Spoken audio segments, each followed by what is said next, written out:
Hey David, Ahlund here, BPM. You must be a very happy guy, right? Because we got some new boutiques and the classics. Yeah, absolutely. And they really are very cute in the flesh. Yeah, so we have our little remakes, mini remakes of some classics, of course. I think most of your listeners or viewers are familiar with the 909 and the 303. So for those who don't know, these are boutique remakes of the TR-09, the TB-303, and the VP-03 from back in the days. Basically, the approach this time is to have them as similar to the originals as possible when it comes to the actual operation and the sound. So if you can use a 909 or a 303, you can already use this. Right, so it's different to the IRA versions, which were more kind of, well, just different, right? Yeah, the IRA series is more sort of all-round and more kind of all-in-one in one sense, because, for instance, the TB-3 has plenty of different sounds inside. It's not just a 303 impersonator, whereas this is more sort of an attempt to be accurate compared to the originals. And it does look great. I mean, I guess we should start with the 909. I mean, yeah. What I was interested in, it's just got a pair of outputs, hasn't it, this one, but you can do the IRA link, right? Is that right? Yes, exactly. So they're all micro USB powered, and they're all IRA link compatible. So you can hook them up to the MX1 through the USB 3 port and get audio and power and MIDI at the same time. So I guess it's the kick, isn't it? Yeah, does definitely. The kick sound like a 909? Oh, I would definitely guessing. say it does. I mean, we could just run the sequencer here, and you guys can judge for yourselves. So I'll just put a little sequence in here. As you can see, we have half and full velocity just by pressing once or twice like that. You can also have it the other way around if you want. So yeah, and then we can tweak around with the kick. We have the tuning here. Of course, you have the original parameters just like on a 909. So you have the decay and the snappy and so on attack here. So are these parameters different to the parameters that are on the TR-08? They are slightly, aren't they? Because they're specific to the 909. Yeah, I mean, exactly. So these are exactly the same parameters as on the original 909, whereas the TR-08 has some different parameters as well. Actually, we do have some additional parameters on this one too, but they are sort of under the hood, so they're in the system menu, so you have to just dig a little bit deeper. But so we keep it like a real 909 basically on the surface.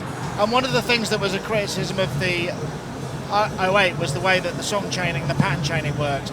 Is this exactly the same as the 909? No, I mean, since the user interface is based on an actual 909, you have the song mode here, or track as we call it, so you can easily just make a chain of patterns in a sequence and create a little song from that.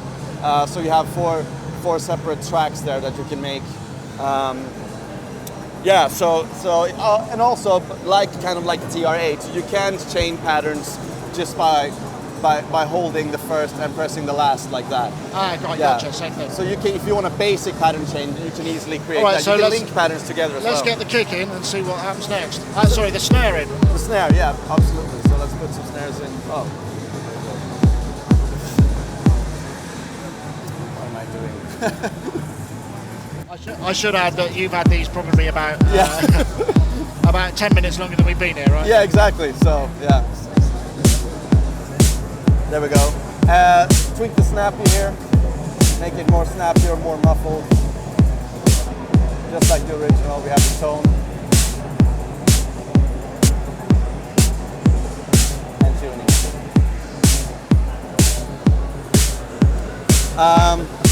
Yeah, can I show you a couple of other things? Yeah, go for it. We can just put in the hi-hats here as well.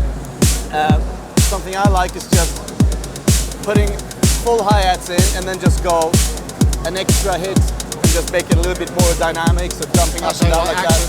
Yeah, but what I also like is when you choose the open hi-hat, wherever you put it, it will cancel out the closed ones. So it will delete. Proper grouping, right? Yeah, so it's just very easy to just make it groove really quickly like that. And of course you have the hi-hat decay and you also have individual shuffle on this, so every pattern has its own individual shuffle setting. So I can go.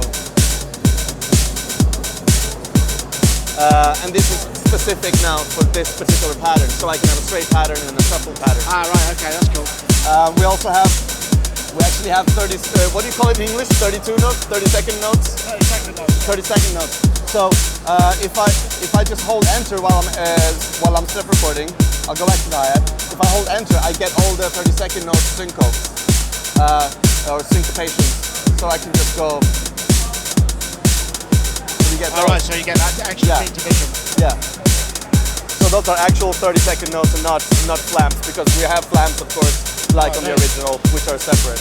And can you, I mean, you've only got a stereo out from analog, but can you pan the voices so you can process them separately? Yes, via a mixer? yes, you can. So you have, again, if you go into the sort of the menu inside, then there you can pan the instruments completely freely. You can add some pitch shifting and stuff to the instruments as well. So you can set up the kit, So just some additional settings that are not like original 909 settings.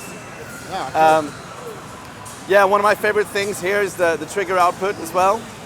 So you could run that into something else? Yeah, the trigger output, unlike on the 909, this actually has its own channel.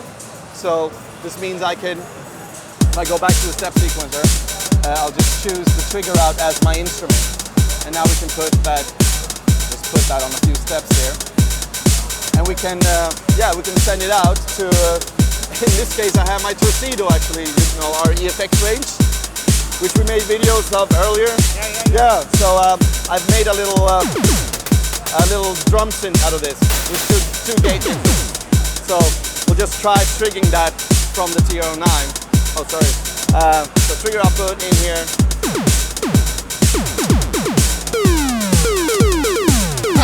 That's awesome. So right, I'm feeling we probably need to get the 303 involved now, right? Yeah, sure. So the 303, again, like I said earlier, this is also based on the original TB-303, even at the actual user interface. And as many of you already know, the original 303 was a pain to program. Yeah. So we've actually, on this one, we have two modes. We have the original mode, but we also have what we call step mode. So it's really easy just to go into write mode here, and I can put some notes in directly. I don't have to predefine the number of steps and things like that. So it's just like a round robin step sequencer. Yeah, basically, yeah. So now we'll just run what I just played. We're on square wave here, no effects. We can listen to the filters. Already I'm kind of hearing more authenticity than I did from the TB-03. Yeah, I mean this is not exactly the same patch like we have on the TB-3, so this is slightly different. And now, of course, for a real 303 groove, we need some accents and slides. So I'll just put randomly some of those in. Now we hear that classic. Of course, we have all the original knobs here, so we'll go envelope modulation, decay, accent level.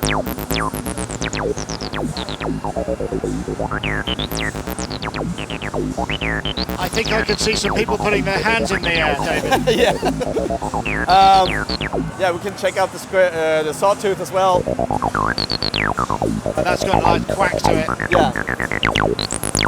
And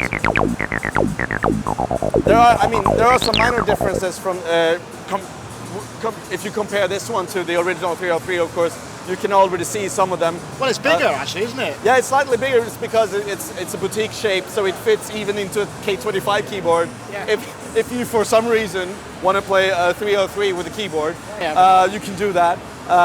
Of course, you can do the same with the others as well. And we've got trigger in and CV gate output on this as well. That's yeah. So we have a trigger input, which basically this one advances the sequencer every time it gets a gate signal. So you can send it from a Vocoder or anything. You can anything that sends out a gate signal can control the sequencer. Actually, conveniently, because we just did this already, I'll just send this trigger output into this one, and we can get trigger. So now we're actually triggering the sequencer steps, but only on from the what I did earlier. Yeah. Just need to run it first. So what happens is now, because this is 16 steps, but it becomes quite irregular. Yeah, so you can actually create longer patterns effectively. Yeah. And of course, we want to add some effects too. So this has got built-in effects, so we got overdrive, what's that, delay? Yeah, we do have a delay section and an overdrive section. The delay has 3 types, so you have a digital delay and a tape delay. You also have a reverb, and the overdrive has 3 different types of distortion, basically. So we can, if you want, we can have a listen to those. I'll remove the trigger in and just play the normal sequence again. So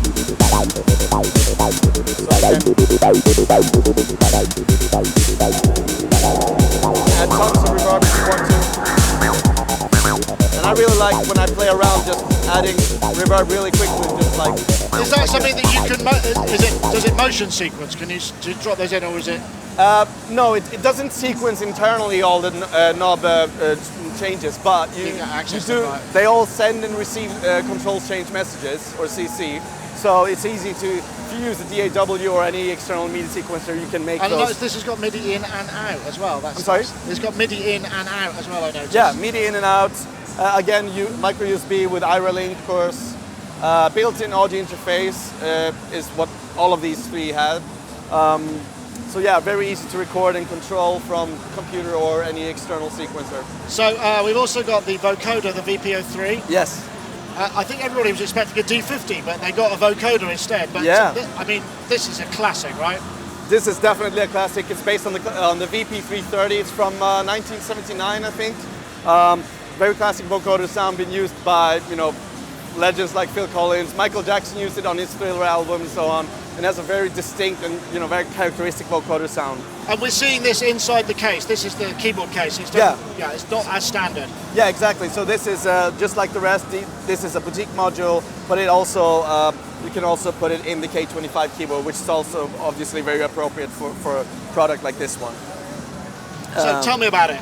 Yeah, so it's based on the original VP-330, so it basically has the same functions, same character of the sound again, of course. So we can, if you want, we can have a listen here. Basically, we have a string section. Apart from the maybe we should just listen to the vocoder first. Yeah, so I'm just going to turn my direct mic off. Hello, hello, hello. So this is the VP-330 sound. We're gonna groove tonight, yeah.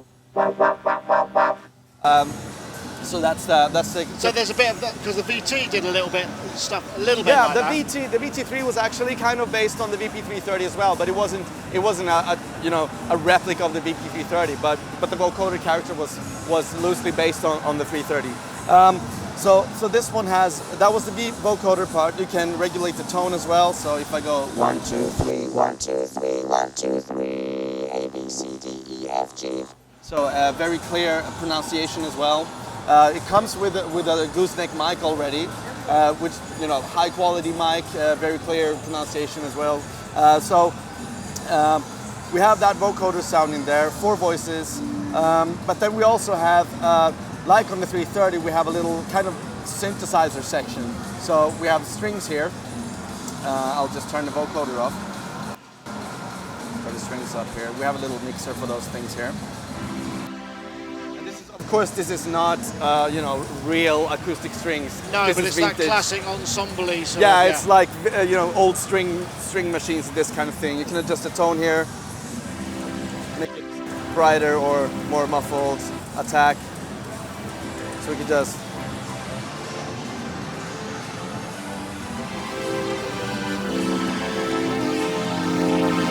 So that's the string sound, and then we have the human voice section.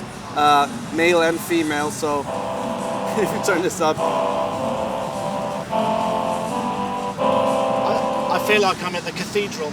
Yeah, yeah, it's very it's a genuine. church, David. Gregorian choirs. And we have the female equivalent there. And ensemble effect as well. And then, of course, we can combine all these 3.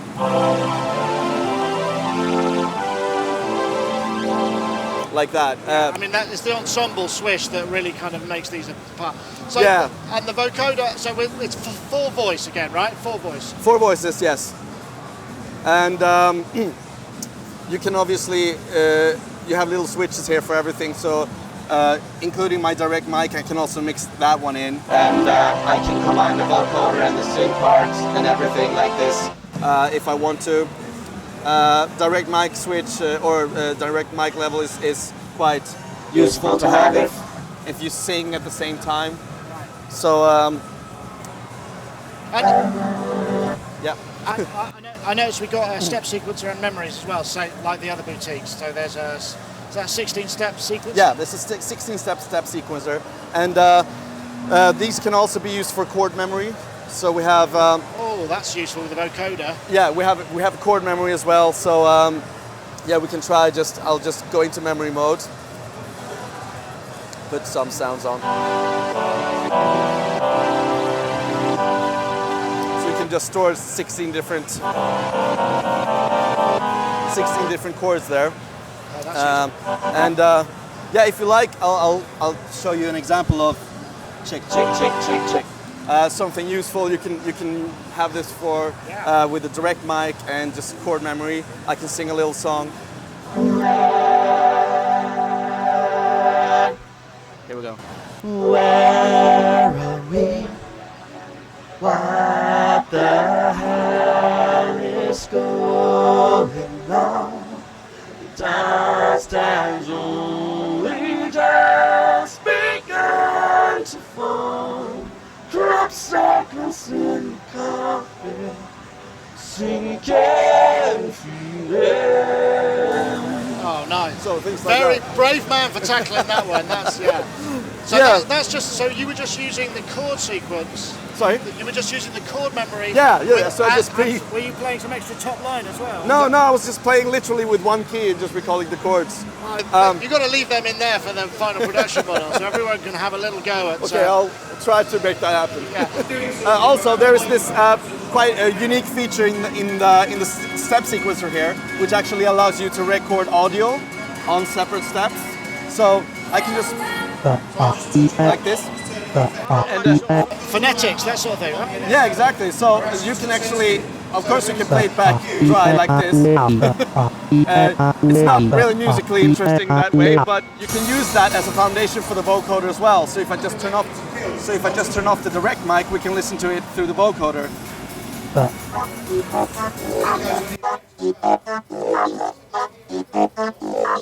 And on top of that, you can also tweak the format of the vocoder, which you could not do on the 330. So if I tweak the format and play around with this, I can get some interesting effects.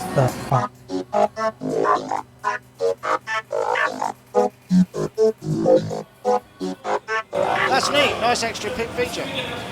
Excellent. Well, David, thank you so much. I guess you probably can't tell us the price, but they're going to be about the same price as the other Yeah, boutiques? well, all I can say now is it's going to be roughly the same price range as the original boutiques. So the original trio there. Thank you very much. Thanks, Nick. Cheers.